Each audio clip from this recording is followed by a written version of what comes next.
Hello everyone and welcome back to the Common Sense Crypto channel. As with you always, this is Rich doing another video today on XRP. So I hope you're all having a wonderful day today wherever you are in this great world. We're going to talk about XRP. I'm going to talk about a few other things that are going on as well. So Ripple's managing director of ME, Reese Merrick, keen to launch RLUSD stablecoin in the UAE. And you see, after the in principle approval from DIFC, Dubai International Finance Center, Ripple plans major solution launches in the UAE. 20% of Ripple's global customer base is in the MENA region. Ripple to offer Ripple Payments Direct in the UAE. He also goes on to mention that they are going to launch RLUSD by the end of this year, which is big because a lot of people kept saying, I don't think they're going to launch it until 2025. He confirms it's going to happen in 2024. So I'm still anticipating where this goes from here. Now, this guy does not mention Ripple or XRP at all, but take a listen to what he says. As well. Right. Yeah. I'll make it quick. Let's say you wanted to buy $100,000 worth of something. They want to use Tether. You have $50,000 worth of USDC, and you have $50,000 worth of Tesla stock.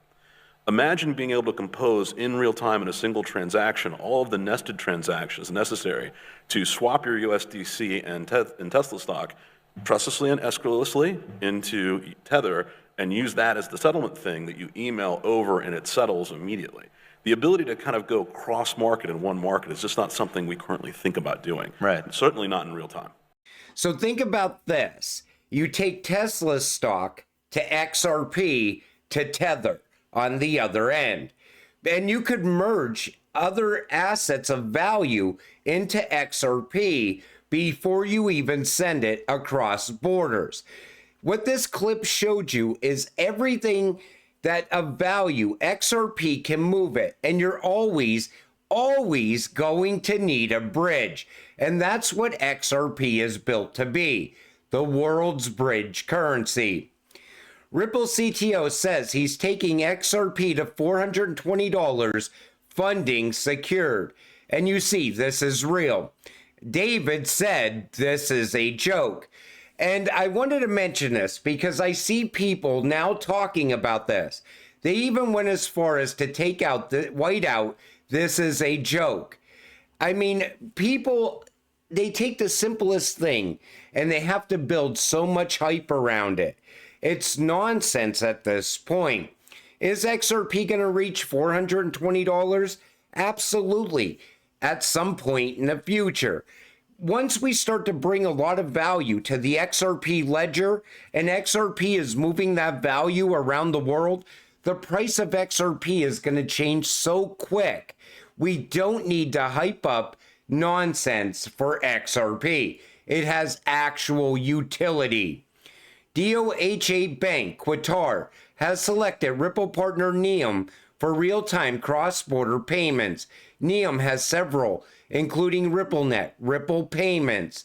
Again, all you see is rail after rail getting put in place all around the world. And there's announcements like this every single day. Ripple user dLocal has partnered with USI Money UK for cross-border payments between Africa and Asia. A few banks and wallets they will reach now are mentioned, including Bcash, another Ripple partner. It's Ripple partner after Ripple partner, building out rails all around the world.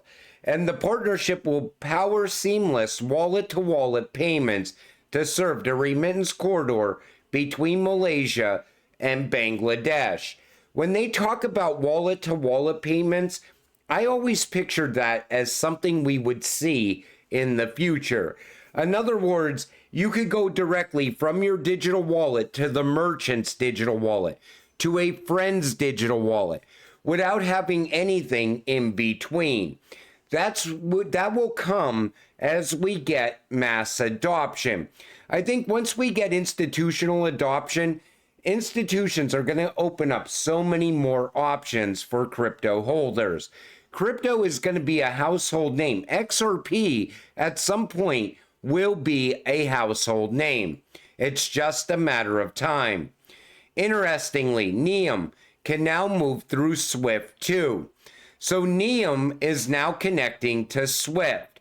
So now you see more Ripple rails inside of Swift because Neum is a Ripple partner, but they also utilize XRP.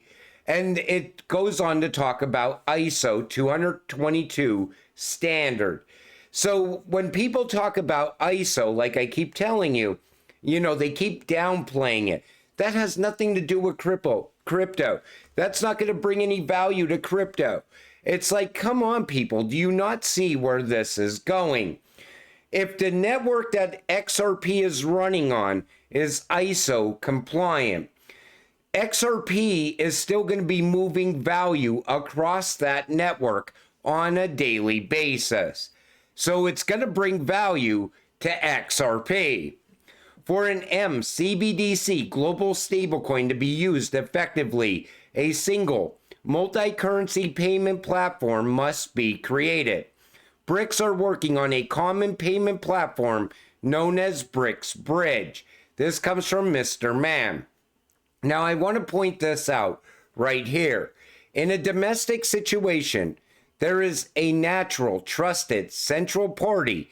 The central bank is trusted to maintain and update the ledger that records the assets owned by transacting parties, since it is the party responsible for the issuance of domestic currency.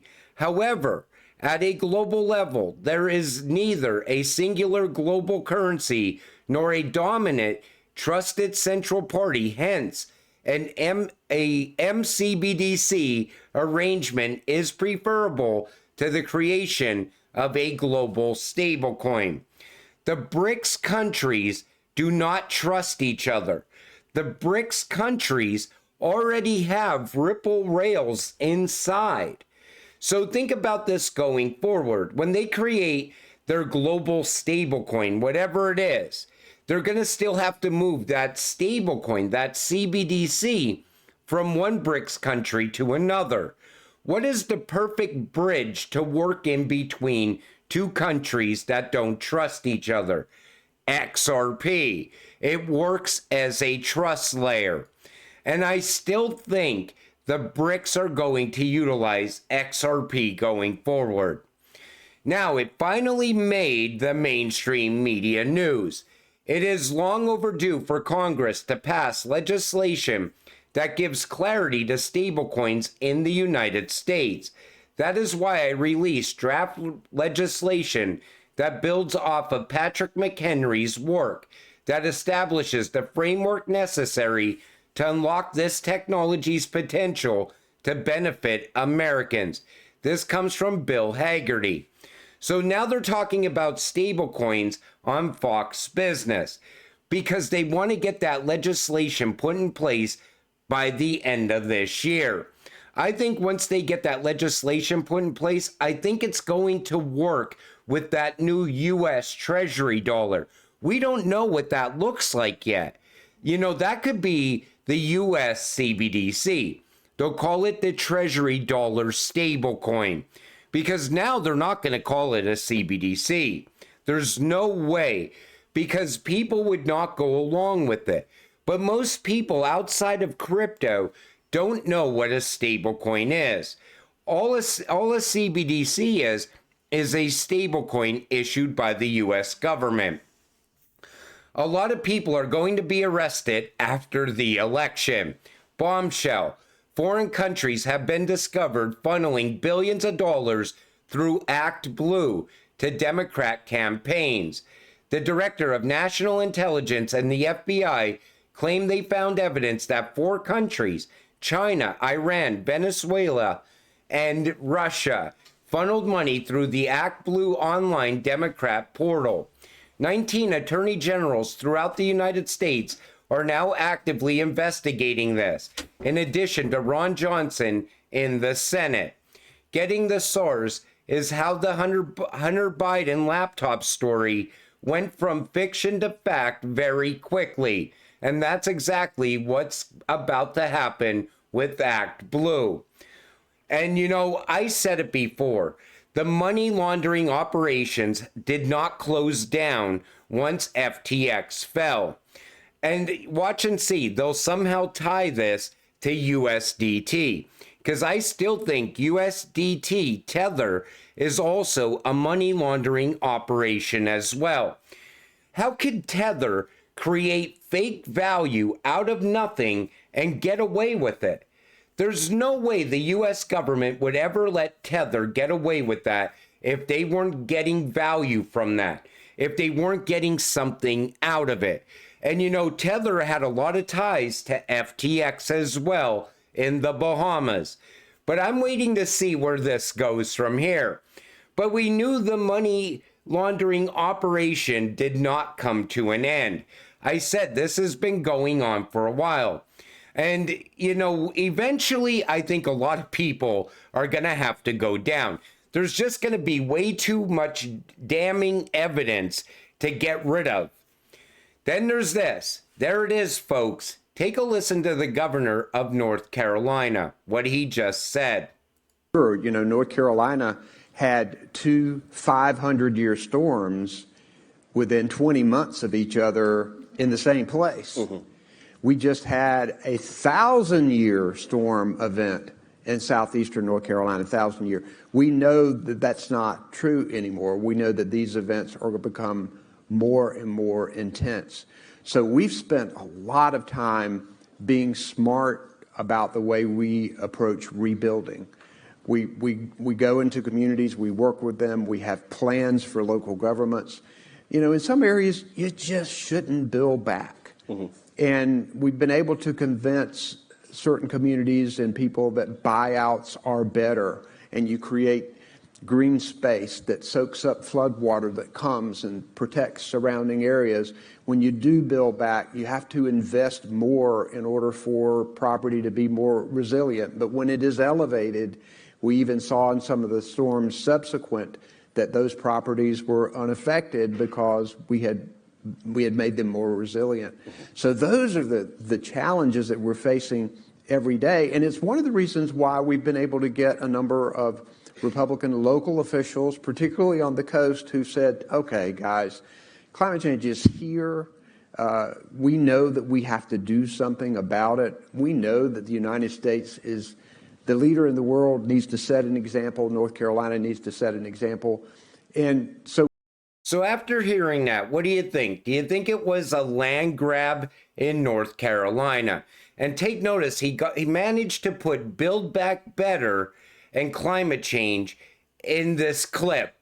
And whenever I talk about Build Back Better, that's code for Fourth Industrial Revolution and Great Reset. And this is all part of that same agenda to me, because I've done so many videos on the Great Reset.